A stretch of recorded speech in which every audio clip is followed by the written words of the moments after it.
Social democratic party of India पुरजोर अंदाज में। Social democratic party of India Malegaon शहर के मौजूदा लीडरान की बदनुवानी, इनकी भ्रष्टाचारी, इनकी मुफाद परस्ती और आवाम को बेवकूफ बनाने की पॉलिसी को बेनकाब करेंगे। हमारे वादे के मुताबिक हम आज इलेक्शन से बहुत पहले आवाम के दरमियान पहुंच रहे हैं और आवाम के दरमियान में जाकर हम ये बता रहे हैं। मेरे पहले इब्राहिम इनकलाबी साहब ने बताया कि किस तरह बिजली कंपनी में कमीशन खोरी का कारोबार जारी है, किस तरह किरीट सुमैया के नाम पर मालेगांव शहर के आजी और माजी एमएलए खामोश है, किस तरह जन्म दाखिले मामले में इनकी सोची समझी साजिश के तहत बेगुनाह लोग गिरफ्तार है। और एक ऐसा गुनाह, अगर किसी ने बोगस जन्म दाखिला बना भी लिया है, कानून के मुताबिक 2 से 3 दिन की सजा और ज्यादा से ज्यादा 1000 रुपया जुर्माना अदा करने के बाद वो छूट सकता है। मेरा सवाल है मालेगांव शहर के लीडरान से कि वो कब तक आवाम को बेवकूफ बनाते रहेंगे। वो इस मामले को लेकर हाई कोर्ट क्यों नहीं जाते हैं? क्या इनके पास पैसों की कमी है? क्या इनके पास रुपये पैसे नहीं है या और इनके पास वसाइल की कमी है? एक छोटा सा मामला,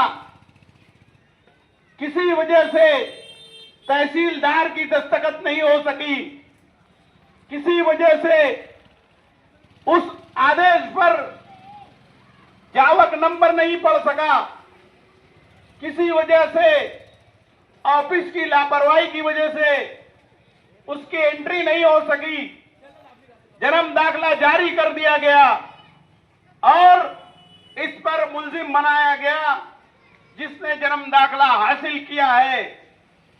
वो बेचारे को खुद का नाम लिखना नहीं आता, उसको पढ़ना नहीं आता, उसने एजेंट के भरोसे ये दाखिले बनवाए। एजेंट ने भी उजलतबाजी में जो कुछ काम किया, जल्दबाजी में जो कुछ काम किया, उसके नतीजे में जन्म दाखिला तो जरूर हासिल हुआ, मगर ये मुसीबत शहर पर आन पड़ी है। और मैं शहर मालेगांव के मेरे दोस्तों से, हमारी पार्टी के जिम्मेदारान से ये अव्वल दिन से कहता रहा हूं, ये कारपोरेशन इलेक्शन तक ये मामला लेकर जाएंगे और कारपोरेशन इलेक्शन की आचार संहिता के पहले पहले जो मुलजिमान जेल में बंद है उन्हें रिहा करने की कोशिश की जाएगी। इसी तरह ये एक सियासी शोतेबाजी से कम नहीं, सियासी पाखंड से कम नहीं। मेरा सवाल है, अंडरग्राउंड ड्रेनेज के मामले में मालेगांव शहर के लीडरान खामोश है, वो क्यों ध्यान नहीं देते? नदी के उस पार वही ठेकेदार काम करता है, फौरी तौर से रोड को दुरुस्त भी करता है, जितना पाइप डालना होता है उतना ही गड्ढा करता है वो। लेकिन मालेगांव शहर में गड्ढा खोदने के बाद ठेकेदार, उसकी मशीनरी, उसके मुलाजमीन वो गायब हो जाते हैं। 8 दिन, 10 दिन, 15 दिन, एक महीने तक उनका कोई पता नहीं होता। एक ही कारपोरेशन में, एक ही जगह 2 अलग अलग कानून क्यों चलता है? ये मेरा सवाल है। जितनी लापरवाही से शहर के इस तरफ काम होता है, क्या शहर के उस तरफ भी होता है? हम भी जाते हैं, आप भी जाते हैं, लीडरान भी जाते हैं, ऑफिसरान और मुलाजमीन भी जाते हैं।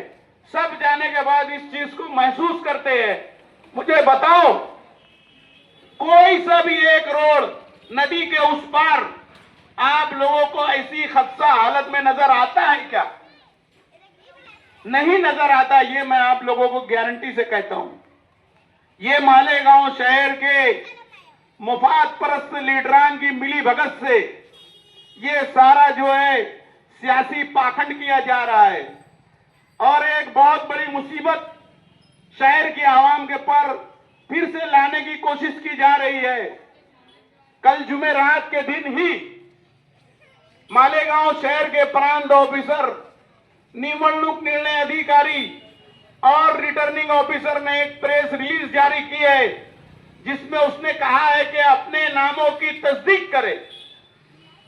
बड़े पैमाने पर तकरीबन 42,000 नाम वोटर लिस्ट से डिलीट होने वाले हैं।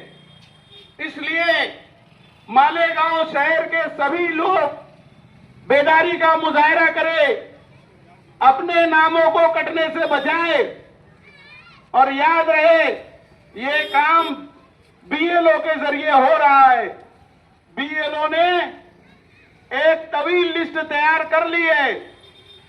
कुछ लोग इस्लामपुरे से दयाना में शिफ्ट हो गए हैं, उनका नाम यहां नहीं हो सकता है।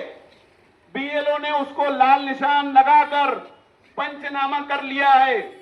वो पंचनामा प्रांत ऑफिस में सबमिट किया जाएगा और तकरीबन 42,000 नामों को डिलीट किया जाएगा। जिन लोगों के नाम एक बार डिलीट हो गए, जिनकी उम्र 30 साल से ज्यादा है, 25 साल से ज्यादा है, उनके नाम दोबारा इंदराज बहुत ही मुश्किल से किए जाएंगे। इस बात को आप सभी ध्यान में रखें और अपने बीएलओ से राब्ता करें। अपने खुद के नाम, अपने घर के सभी मेंबरान के नाम और आसपास के नामों को डिलीट होने से बचाएं। यही सारी बातें कहने के लिए हम लोग यहां पर आए थे।